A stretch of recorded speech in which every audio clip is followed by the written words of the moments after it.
warahmatullahi wabarakatuh. Good morning, everyone. And this morning, we would like to give our presentation about manner of articulation.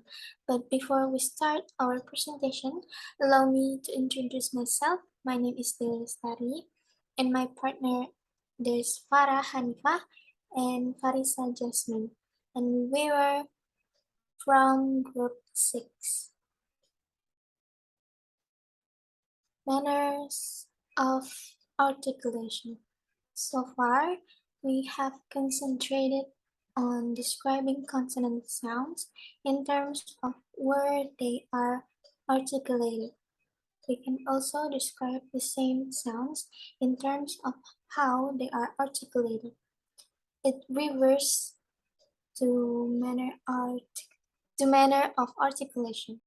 Basically, manner of articulation is how the airstream is obstructed to produce sounds. If we talk about place of articulation, it's where the sounds are produced, and the manner of articulation is how they are produced.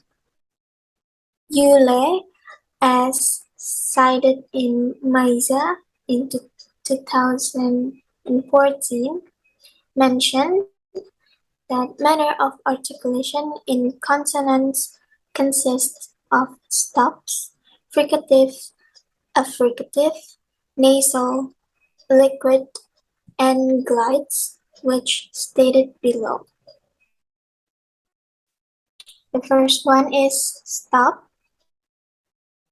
Stops are sounds produced by blocking the airstream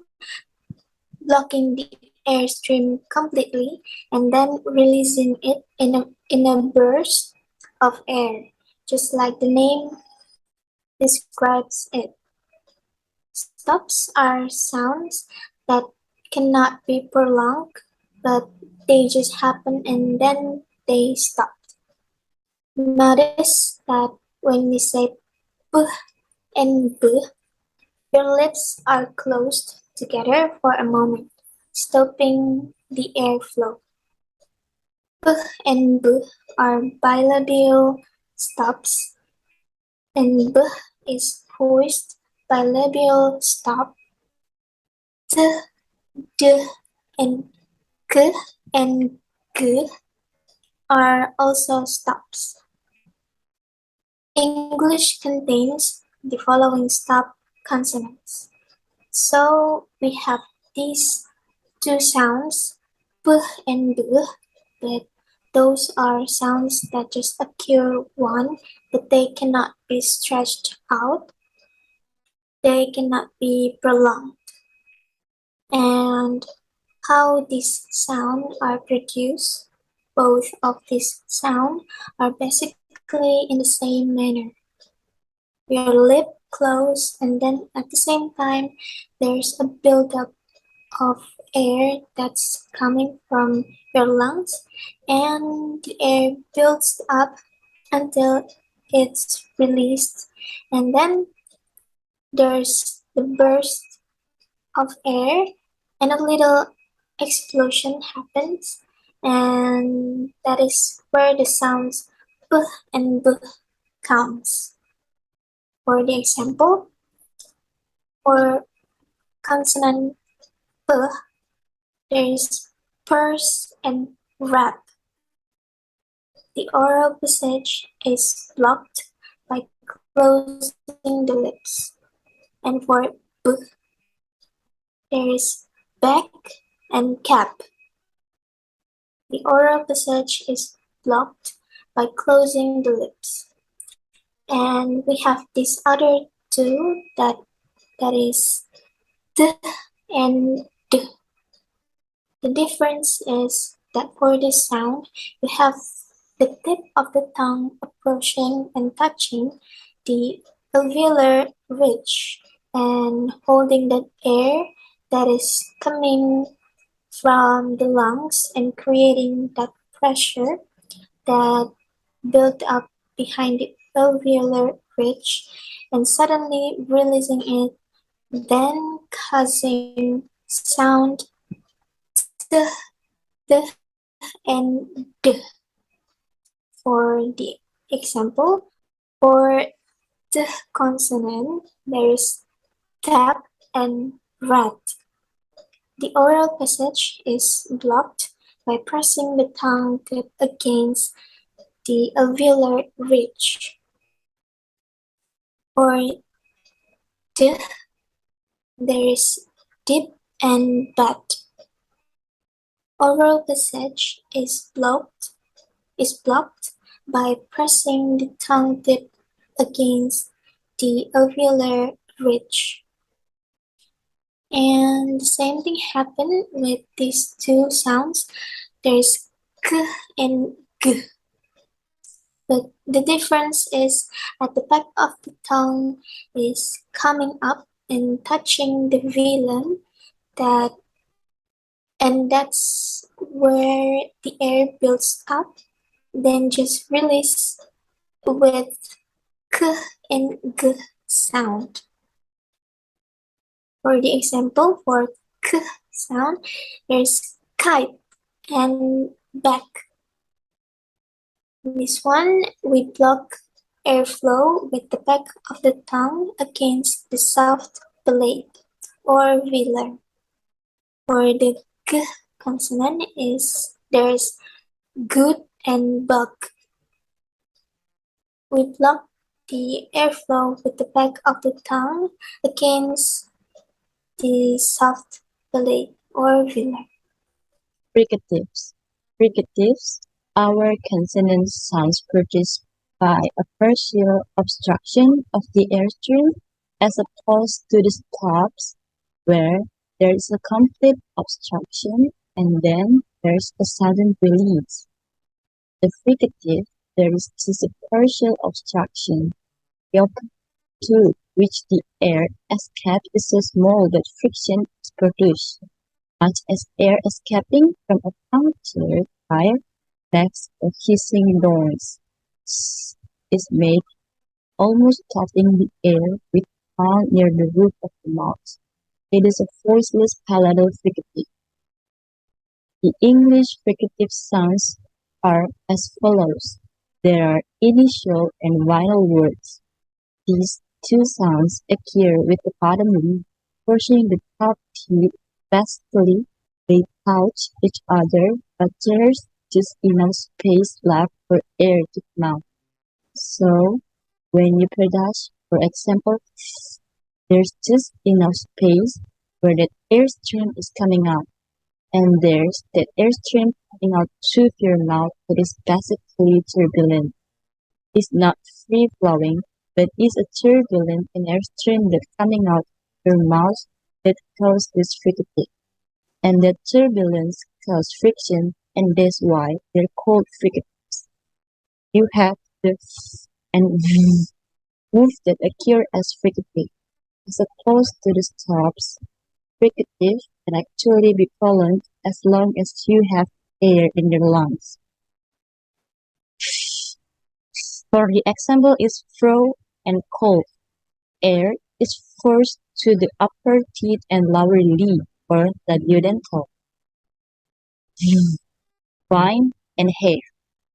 Air is forced to the upper teeth and lower lip. And we have two sounds that is the exact same case, but the tip of tongue is coming between the teeth, but is leaving just enough space for the air to come out turbulently and to create that sound that is considered fricative. Take and bat. Air is forced to upper teeth and tongue. Dental or and teeth. The and rather. Air is forced to upper teeth and tongue. Is dental too. With these two, the tip of tongue is approaching the alveolar ridge, and there's just enough space right there where the air is coming out, and that's what causes that as well. There's that turbulence, that quality where you can just keep producing that sounds, and that is what a fricative is. Set, sit, and buzz. Air is forced to tongue and alveolar ridge. Z, zip, and jazz. Air is forced to tongue and alveolar ridge. There's also these two which appear a little bit farther back, and you have basically the typical of tongue goes a little bit farther back and is the blade of the tongue that actually coming up to the hard palate, and then that's where that friction is happening.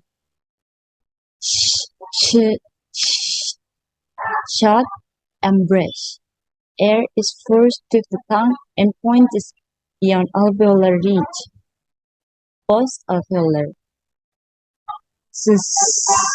Vision and measure. Air is forced to the tongue and point is beyond alveolar ridge. Happy and hop. Actually, H isn't fricative.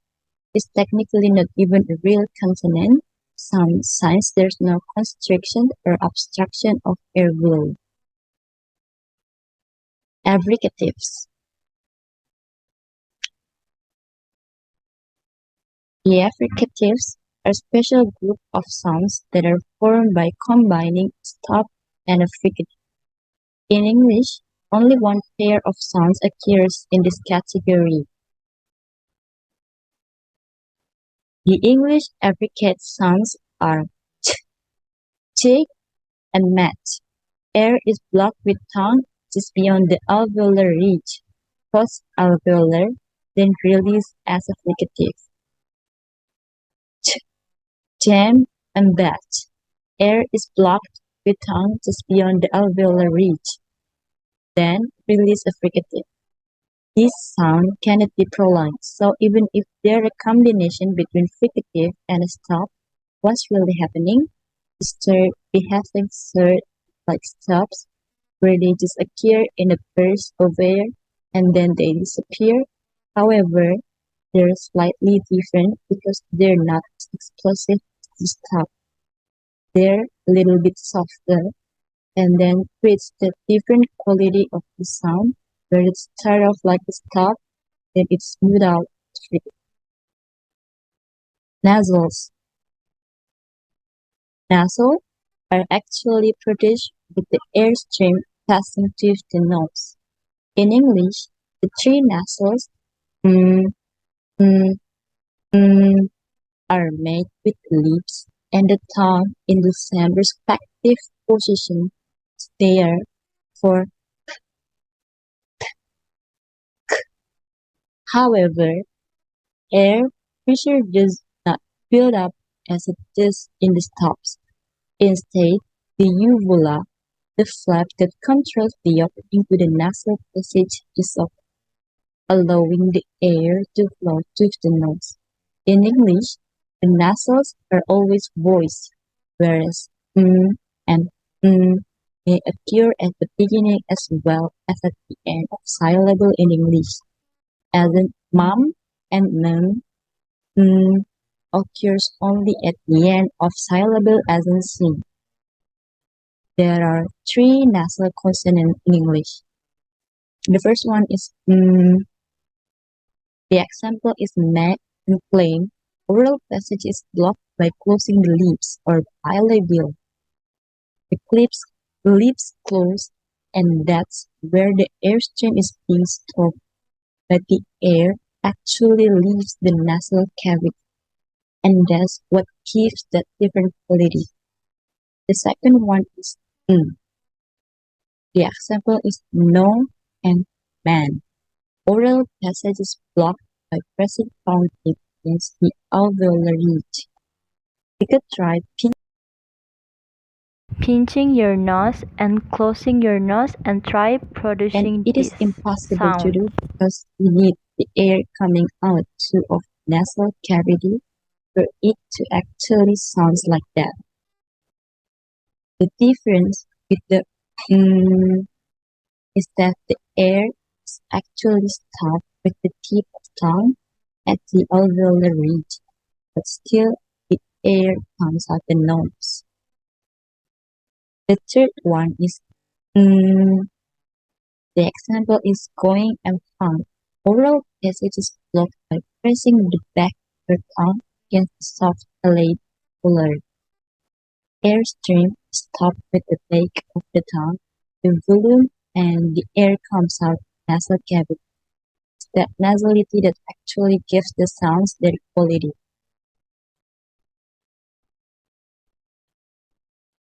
Liquids are consonant where the airstream passes through the mouth in a fluid manner. There are two liquids, L, usually called as lateral, and R, usually called as retroflex. Both sounds are normally voiced. The first one is L or letter L in words like and belly. The tip of the tongue touches the alveolar ridge, but the air escapes through the sides of the tongue. That's why it's called a lateral. The second one is the retroflex. R in the words write and carry. When you're producing it, the tip of the tongue slightly bends backward. That's what retroflex means. Retro meaning back and flex meaning bending.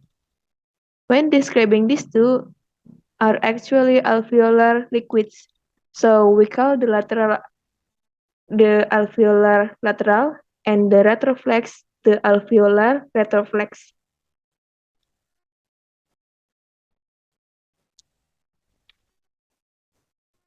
The last one is glide. Glides are sound produced with a relatively wide opening of the mouth and little turbulence. These are also called as semi-vowels. In fact, if the vocal tract were any more open, you would produce a vowel sound. W and Y actually produce with a lot of air coming out of the mouth, just really wide opening of the mouth. For example, W, way. There's a lot of airstream to pass, and the same thing goes for Y. Yes. There's not a lot of blockage that's occurring, but they're called the semivowels because their place will affect how they behave. So, in all cases that you see here, the glides are occurring at the beginning of the syllable. Example, way, way, which is clearly in the beginning, but you also have awoke, awoke, and that's in the beginning of this syllable. Same thing here in yes and gruyere. When they occur at the beginning of the syllable before the vowels,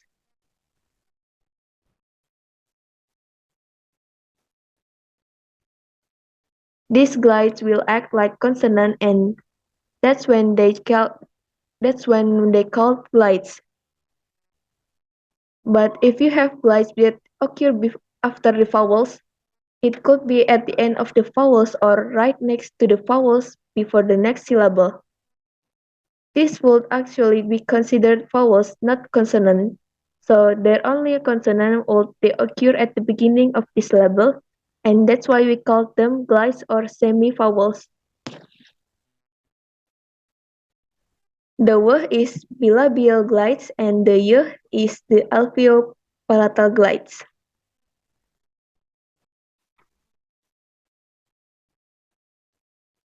The next one is manner of articulation of consonants. We can categorize manner of articulation into two groups, obstruent and sonorants. Obstruents are speech sounds created by obstructing the airflow in the vocal tract. All consonants are obstruct a sound in some way. They include stops or plosive, fricatives, and affricates. Example, p, t, k, t, b. And then sonorants or resonance are speech sound created by continuous and unobstructed airflow through the vocal tracts. Sonorant can include vowels as well as consonants. In this group, we also find nasal liquids and approximants. We categorize manner of articulation into two further categories, voiced and voiceless. Example: y, w, an. If there is no vibration in the vocal cords during sound production, the sound is voiceless, like the sound you make when you whisper.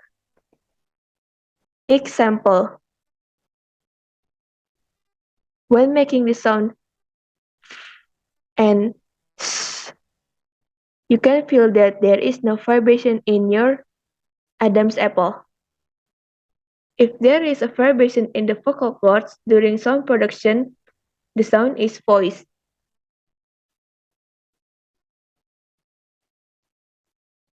Example: while making the sound b and d, you can feel the vibration on your Adam's apple. When we're talking about consonants and manners of articulation, we also need to look at the place of articulation, where sounds are produced in the vocal tract. The next one will be explained by my friends. In conclusion, the description of consonants is based on a combination of the following: the degree of obstruction of the airflow. For the example, there is stop, fricative, or nasals. Place of obstruction. For the example, dental, alveolar, or palatal. And voicing. That is, all consonants are neither voiced or voices, since it is the combination of voice, place, and manner that defines the quality of each consonant. There is p, it is a bilabial stop, voiceless sound. There is b, a bilabial stop consonant and voiced sound. There is it is a bilabial nasal consonant and voiced sound. And there's f, it is a labiodentals, fricatives, consonants, and voiceless sounds. And there is f, it is labiodentals, fricative consonants, and voiced sound. And there is t, it is a dental, fricative consonants, and voiceless sound. And there is a, it is a dental, fricative consonants, and voiced sound.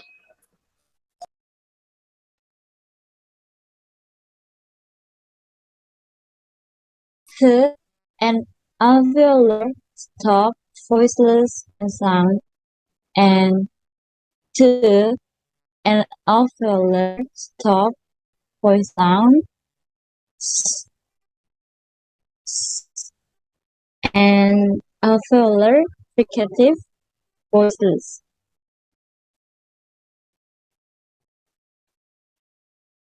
Z, an alveolar fricative and voice sound. N, an alveolar nasal voice sound. A, an alveolar liquid voice sound. And this symbol is palatal fricative voiceless sound.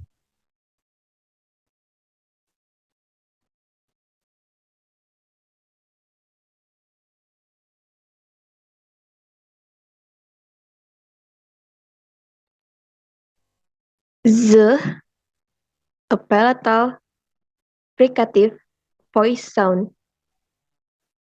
Ch, a palatal affricate and voiceless sound. D, a palatal affricate voice sound. K, a velar stop voiceless sound.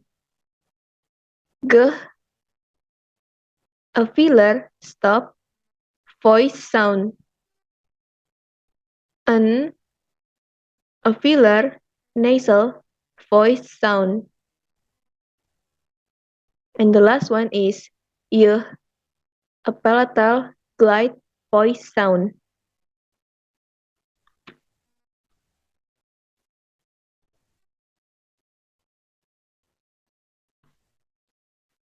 Vowels are voice continuous sound involving no interruption in the flow of air through the oral cavity.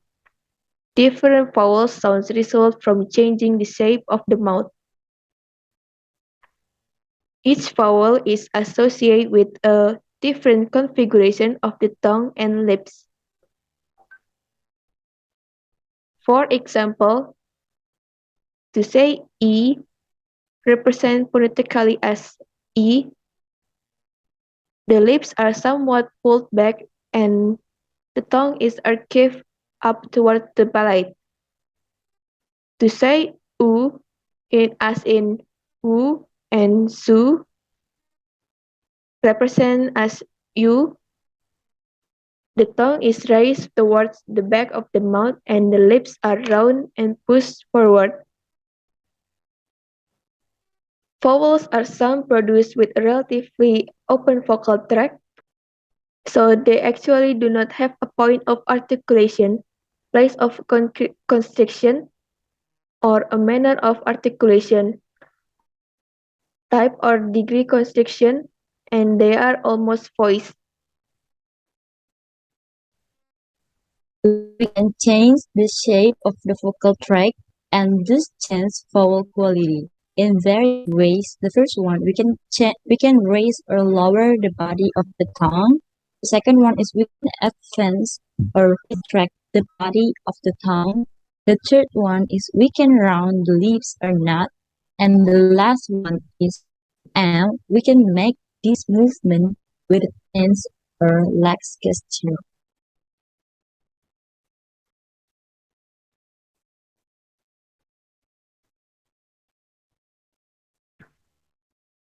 That concludes our presentation today. Hope it gives a new overview or knowledge about this particular topic. Well, with this, we close our presentation. Thank you and have a good day. Wassalamualaikum warahmatullahi wabarakatuh.